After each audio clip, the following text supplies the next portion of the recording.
A ilha de Taiwan é um dos maiores símbolos de conflito territorial do mundo, devido à sua história com a China durante a maior parte do século XX. Atualmente, a região vem passando por novos estresses geopolíticos com a China continental, o que vem chamando a atenção de países do Ocidente. Por ser uma das regiões mais ricas do continente asiático, a ilha faz parte do grupo conhecido como os Tigres Asiáticos, que também conta com a participação da Coreia do Sul, Hong Kong e Singapura. Com essa pequena demonstração do poder econômico da região, já dá para imaginar como seus representantes e cidadãos se consideram em relação à porção continental chinesa. Para eles, Taiwan já é uma nação soberana e quase independente, pois o último passo é a China de fato permitir a separação e reconhecer o Estado como autônomo. Olá, sejam bem-vindos ao canal Interesse Geopolítico.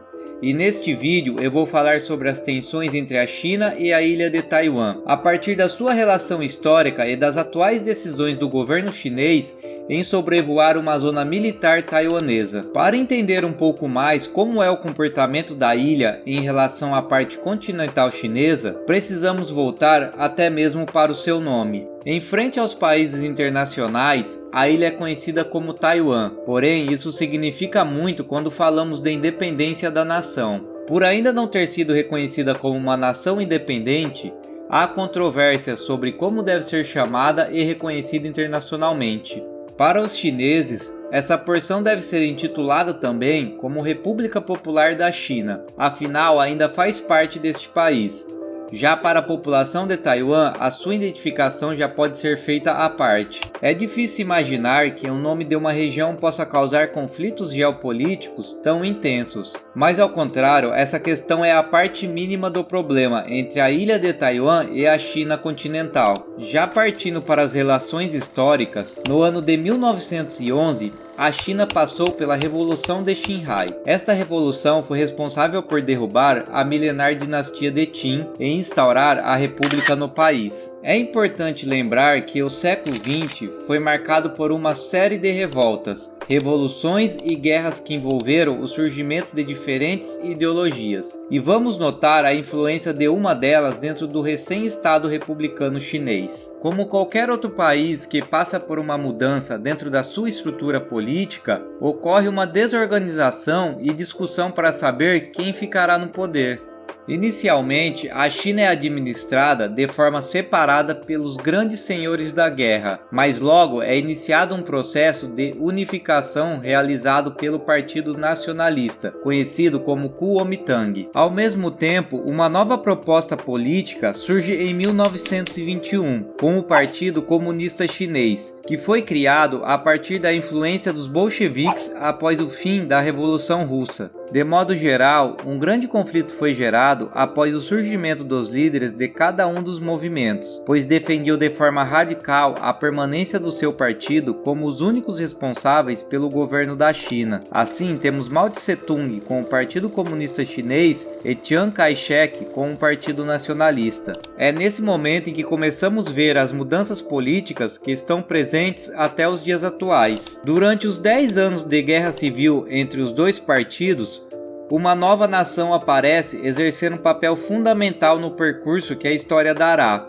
O Japão surge com o ideal imperialista e expansionista e chega a anexar a ilha de Taiwan ao seu território. É aqui em que o conflito bipartidário tem uma trégua devido ao inimigo em comum. Possuindo o território chinês durante pouco tempo, o Japão teve que devolver a região após o fim da Segunda Guerra Mundial, já que com a derrota dos países do eixo, todos os territórios anexados pela Alemanha, Japão e Itália deveriam ser devolvidos aos países de origem. Ao que parece, cada tensão política que ocorria no mundo durante o século XX era o suficiente para deixar as relações entre os partidos cada vez mais difíceis. Assim, com o poder adquirido pelo Partido Comunista Chinês, a China passou a ser chamada de República Popular da China, forçando a população que aderiu à ideologia do Partido Nacionalista a mudar-se para outro lugar. Dessa forma, Chiang Kai-shek passou a guiar a ilha de Taiwan de forma independente, investindo em sua economia e em seu comportamento frente à política internacional, por ter apoio de famílias tradicionais e ricas, além de artistas, intelectuais e empreendedores. Taiwan foi colonizada por uma elite chinesa continental. Atualmente, já fazem 70 anos em que a guerra invisível entre as duas porções chinesas ocorre, e como de costume, há a presença de países do Ocidente tentando intervir em decisões e negociações da nação asiática. Nesse contexto, a ilha participou de forma ativa do enfrentamento da Guerra Fria, durante a segunda metade do século XX, ao criar laços diplomáticos com os Estados Unidos. Porém, essa relação só foi possível graças ao principal medo do país norte-americano, que era que Taiwan se tornasse mais um aliado da União Soviética, como ocorreu com Cuba e a Coreia do Norte. Apesar disso, todas as iniciativas feitas durante o governo de Chiang Kai-shek para provar a autonomia de Taiwan à frente internacional como um país independente, a China sempre obteve o título de governo legítimo. Isso significa que a ilha continuaria sendo compreendida como parte do território chinês. Mas é durante a década de 70 em que ocorrem mudanças tanto para a China continental quanto para a ilha de Taiwan. No caso da China, Mao Tse-tung faz uma jogada inédita com os Estados Unidos. O governante convida uma liga de jogadores de tênis de mesa para visitar o país e participar de uma competição. Esse fato marcou a quebra das tensões existentes entre os dois grandes rivais políticos. Assim, em 1972, um ano após a visita dos atletas, o presidente Richard Nixon visitou a República Popular da China após 25 anos de contato entre seus representantes políticos em território asiático. O que levou a essa aproximação foi apenas o efeito socialista soviético. Apesar da China compactuar com a mesma doutrina política, tinha a União Soviética como um rival. Já no caso da ilha de Taiwan, o governo americano participou como agente de defesa na linha direta entre os governos de Chiang Kai-shek e Mao Tse-tung. Para os Estados Unidos, uma guerra entre as duas regiões geraria danos ao sistema diante do contexto da Guerra Fria. Porém, essa defesa vem se prolongando até os dias atuais. De certa forma, o posicionamento dos Estados Unidos alimentou a forma como Taiwan é vista internacionalmente. Atualmente, apenas 15 países o reconhecem como uma nação soberana e independente. Entre eles estão Belize, Guatemala, Haiti e Paraguai. Saindo um pouco da história do último século desta região, hoje Taiwan possui uma das maiores economias da Ásia, participando do grupo conhecido como os Tigres Asiáticos, no qual possui uma semelhança em comum com Singapura, por ser uma ilha autônoma economicamente e politicamente. Mas o que impede a região de se separar da China? Na verdade, a resposta vai muito além do que uma simples discussão política. Como vimos, as tensões históricas são um grande problema e, por ser uma região tão bem desenvolvida economicamente, faz com que seja de interesse chinês permanecer com a região. No dia 14 de junho de 2022, o ministro de Defesa da China soltou uma fala a respeito do posicionamento do atual presidente dos Estados Unidos, Joe Biden.